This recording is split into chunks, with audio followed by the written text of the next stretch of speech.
할렐루야, 말씀을 사랑하시고 그 말씀이 알면서 멈추는 것이 아니라 삶이 되기를 소망하는 성도 여러분, 오늘은 가스펠 프로젝트 구약 6권의 7과를 나누도록 하겠습니다. 구약 6권은 크게 보존하시는 하나님과 공급하시는 하나님 크게 두 부분으로 나누어져 있는데, 오늘부터는 후반부인 공급하시는 하나님에 관한 내용을 나누도록 하겠습니다.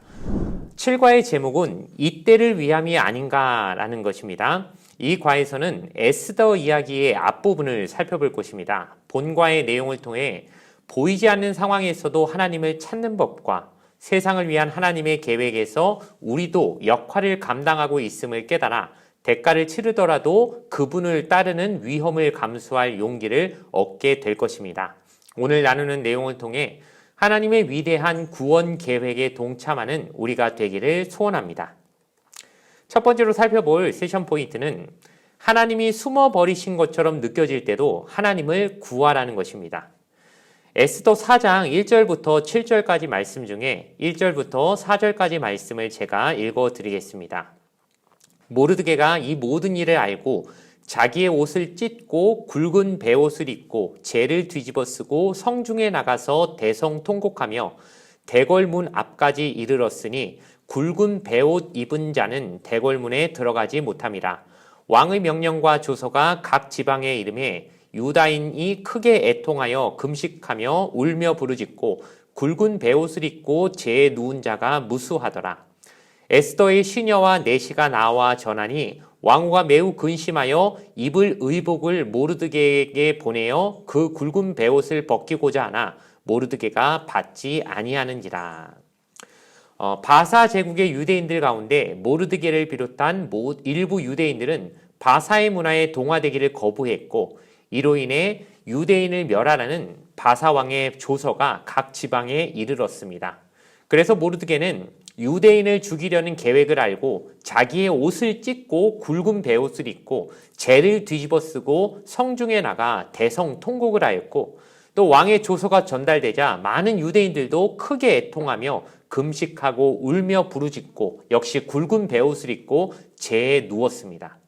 이러한 복장이나 행동은 고대 근동과 이스라엘에서 죽은 자를 애도하거나 또는 국가가 위기 상황에 처해 있거나 슬픔과 애통 등의 경우에 행하는 관습 중에 하나였습니다. 바사 제국의 이 유대인들은 애통하고 금식하며 울부짖은 것이 하나님 앞에 회개하고 있음을 말해주는 것입니다. 그들이 이방 땅에서 포로가 되어 대학살을 당할 절박한 위기 상황에서 하나님 앞에 큰 소리로 그들이 간구하였지만 하나님의 응답이 그들에게 바로 일어나는 것처럼 보이지는 않았습니다. 이처럼 하나님이 우리와 함께 해주지 않는 것처럼 느껴지고 우리를 돌보시거나 돕지 않는 것처럼 답답하고 절망스럽게 보여지는 상황에서도 자신을 한껏 낮추고 하나님 앞에 나가 애통하고 부르짖을 때 하나님의 임재와 도우심을 확인할 수 있고, 이런 절망적인 상황에서도 기도한다는 것이 하나님이 함께 하신다는 증거가 된다는 것을 우리는 꼭 기억해야 할 것입니다. 그리스도인들도 때로는 하나님께 꼭 버림받은 것 같은 위기의 순간을 경험할 수 있습니다. 그런데 생각해보면 예수님도 십자가 위에서 그러지 않으셨습니까? 엘리 엘리 라마 사박단이라는 말은 나의 하나님 나의 하나님 어찌하여 나를 버리셨나이까 라고 하는 말의 뜻입니다. 뿐만 아니라 구약시대의 욥을 비롯한 많은 믿음의 사람들도 어느 순간 하나님께 버림받은 것처럼 느껴졌을 때에도 그들이 하나님을 원망하거나 믿음을 저버리는 것이 아니라 오히려 더욱 하나님 앞에 나아가 그분을 신뢰하며 입술의 고백으로 하나님 앞에 더욱 친밀하게 나아가려고 노력했다는 것을 우리가 기억하며, 이렇게 힘든 순간을 현재 맞고 계시다면 하나님이 계시지 않는 것처럼 느껴지더라도 그 하나님을 끝까지 신뢰하시고 끝까지 그분을 붙잡음을 통하여서 오히려 이 위기가 믿음의 성숙으로 이어지고 욥과 같이 최후의 축복으로 이어지게 되는 삶이 되시기를 간절히 부탁하고 바라겠습니다. 두 번째로 살펴볼 세션 포인트는 하나님의 주권적인 계획 안에는 나의 역할도 있다는 것을 알아야 한다는 것입니다. 에스더 4장 8절부터 14절까지 말씀 중에 12절에서 14절까지 말씀을 제가 읽어드리겠습니다. 그가 에스더의 말을 모르드게에게 전하매 모르드게가 그를 시켜 에스더에게 회답하되 너는 왕궁에 있으니 모든 유다인 중에 홀로 목숨을 건지리라 생각하지 말라. 이때 내가 만일 잠잠하여 말이 없으면 유다인은 다른 데로 말미암아 노임과 구원을 얻으려니와 너와 내 아버지 집은 멸망하리라. 내가 왕후의 자리를 얻은 것이 이때를 위함이 아닌지 누가 알겠느냐 하니. 위기를 극복하기 위해 모르드게는 에스더의 신앙을 격려하고 고취시킵니다. 모르드게가 에스더에게 죽으면 죽으리라는 고백을 할 수 있게, 그리고 멸절당할 위기에 놓인 민족을 위해 헌신할 수 있게 그를 독려하였다는 것을 우리는 알아야 합니다. 모르드게는 대궐문 앞에 앉은 자로서 어떤 제국 행정에 중요한 역할을 하던 사람이었습니다. 그런데 에스더서 2장을 보면 모르드게가 아수에로 왕을 해하려던 사람을 왕에게 알려주어서 위기를 극복할 정도로 그는 그 제국의 왕을 위해서도 최선을 다한 사람이었습니다. 그는 고국으로 돌아가는 것이 아니라 이 바사 땅에서 이곳에서 하나님의 백성으로서 열심히 살며 충성을 다해 왕을 위해서도 헌신하는 삶을 살았던 사람이었습니다. 그런데 그가 이렇게 충성스러운 삶을 살았지만 그런 삶에도 어려움이 임하게 되었고, 이 싸움이 나 개인의 싸움이 아니라 하나님의 싸움, 하나님과 그 대적하는 세력과의 싸움으로 알고 하나님께서 이때를 위해서 에스더를 왕후의 자리에 올리신 것이 아닌가, 이때를 위함이 아닌가라고 하는 그 놀라운 하나님의 계획을 깨달았던 것입니다. 그리하여서 에스더에게 이 말을 함을 통하여서 에스더가 죽음을 각오하고 백성을 위해 나설 것을 결단하게 만드는 것입니다. 에스더의 순종의 결단은 결국 하나님으로부터 유대인들을 구원하시는 놀라운 기적을 시작하게 만드는 그런 최초의 첫걸음이 되었다는 것을 우리는 기억해야 할 것입니다. 마지막으로 살펴볼 세전 포인트는 쓰임받기에 필요한 위기라면 감수하라는 것이죠. 에스더 4장 15절에서 17절까지 말씀을 제가 읽어드리겠습니다. 에스더가 모르드게에게 회답하여 이르되 당신은 가서 수산에 있는 유다인을 다 모으고 나를 위하여 금식하되 밤낮 3일을 먹지도 말고 마시지도 마소서. 나도 나의 시녀와 더불어 이렇게 금식한 후에 규례를 어기고 왕에게 나아가리니 죽으면 죽으리이다 하니라. 모르드게가 가서 에스더가 명령한 대로 다 행하니라. 우리가 잘 아는 유명한 말이죠. 죽으면 죽으리이다. 이 각오는 믿음의 행동을 했던 많은 사람들을 통해서 성경에서 볼 수 있습니다. 아브라함도 그랬고 이삭, 모세, 여호수아, 갈렙이나 라합, 그리고 다윗이나 다니엘과 세 친구들, 그리고 베드로, 바울, 또 침례 요한 등 세상이 감당하지 못할 그런 믿음의 사람들을 히브리서 11장은 이렇게 말하고 있습니다. 우리가 알고 있는 우리나라 역사 가운데도 그런 신앙의 인물들이 계십니다. 일제강점기에 신사참배를 거부하다가 순교하셨던 주기철 목사님이나 역사 속에, 그리고 현재도 수많은 나라에서 예수님을 위해 위험을 감수하고 주님을 따르고 있는 수많은 믿음의 선배들과 우리가 존경할 만한 믿음의 인물들이 있다는 것을 우리는 기억해야 할 것입니다.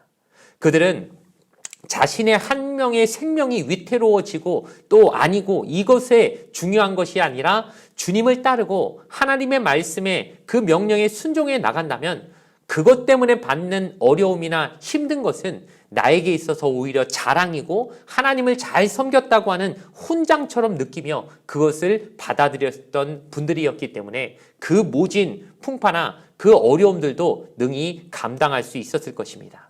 본문의 에스더처럼 죽으면 죽으리이다 라고 나아가는 그 마음은 바로 지금 하나님이 나를 쓰시고 나 하나의 희생을 통하여서라도 한 알의 미나리 땅에 떨어져 수많은 생명을 살릴 수만 있다면 얼마든지 하나님을 위해 내가 그 위험을 감수하겠다라고 하는 그 철저한 순종의 마음을 하나님은 받으시고 그것을 통하여 역사하셔서 놀라운 기적을 일으키신다는 것을 기억하며 우리에게도 이런 기회가 언제 찾아올지 모르겠지요. 늘 준비하고 있어야 할 줄로 믿습니다.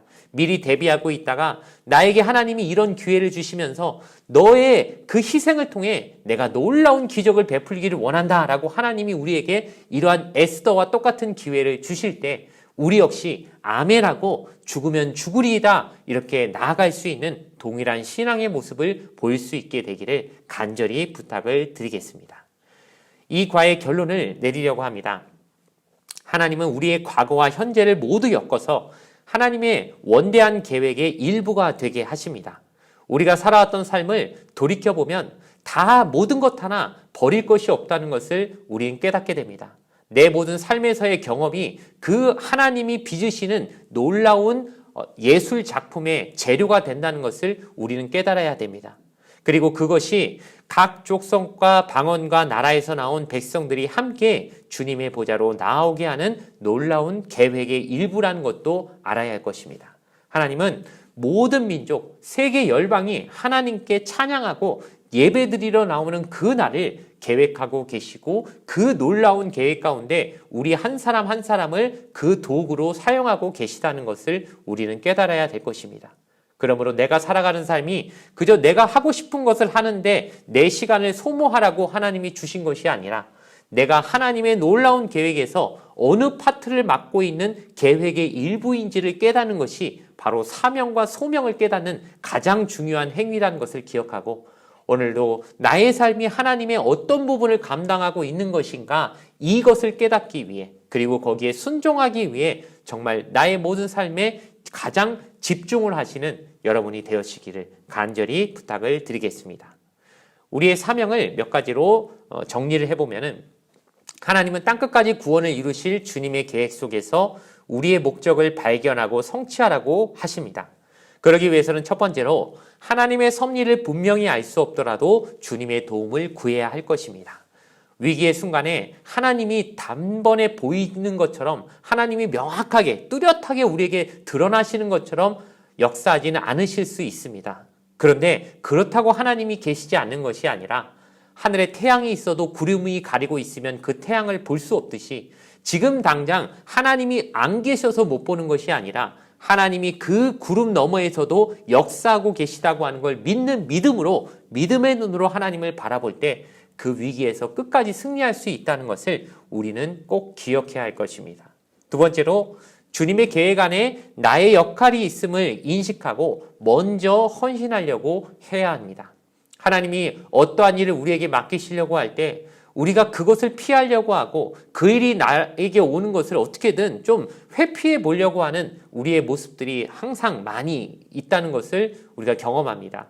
그런데 그것이 사실은 하나님이 나를 하나님의 계획 가운데 하나의 역할로서 인식하고 있다는 것 자체가 너무도 큰 영광이고 내가 하나님께 쓰임받는 것 자체가 내 삶이 정말 인정받았다고 하는 가장 놀라운 하나님의 인정이라는 것을 기억할 때 사실 이것은 너무 기쁜 일을 우리가 맡게 된다는 것을 생각하며 내가 먼저 하나님이 억지로 시키시는 것이 아니라 내가 먼저 자원하는 마음으로 주님 내가 여기 있으니 나를 써주세요 라고 하는 마음으로 그 일을 위해 나아간다면 하나님이 얼마나 그 일을 맡기실 때 기쁘시겠습니까?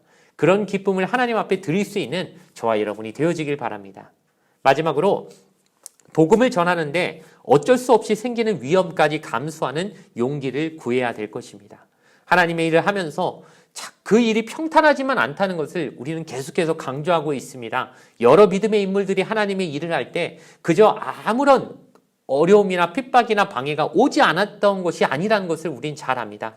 그러나 그것이 내가 정말 바른 일을 하려고 하나님의 일을 하려고 하는데 생겨나는 핍박이라면 그것은 오히려 하나님이 나에게 믿음을 성장시켜 주시는 오히려 귀한 계기가 된다는 사실을 생각하며 그 위험을 피하려고 하고 어떻게든 내 몸 하나 지키고 그 어려움 회피해서 좀 생활이 편안함을 유지하려고 하는 여기에 중점을 두는 것이 아니라 위험을 맞이하여 좀 어려움을 당할지라도 그럼에도 극복할 수 있는 용기를 달라고 그리하여 우리의 믿음과 우리의 어떤 의지로는 그것을 이겨낼 힘이 없지만 하나님이 함께 하시면 하나님의 능력으로 이길 수 있다는 것을 생각하며 내 힘이 아니라 하나님의 힘을 의지하며 그 어려움을 이겨나갈 수 있게 해달라고 하나님 앞에 온전히 구하는 그 어려움을 이기는 믿음까지 구하는 저와 여러분이 되어 그 어떤 위험에 있어서도 하나님이 주신 사명을 포기하지 않게 되는 그런 놀라운 역사가 있게 되기를 주님의 이름으로 간절히 부탁을 드리겠습니다. 이것으로 구역공과 가스펠 프로젝트 구약 6권의 7과를 모두 마치도록 하겠습니다. 시청해 주심에 감사드립니다.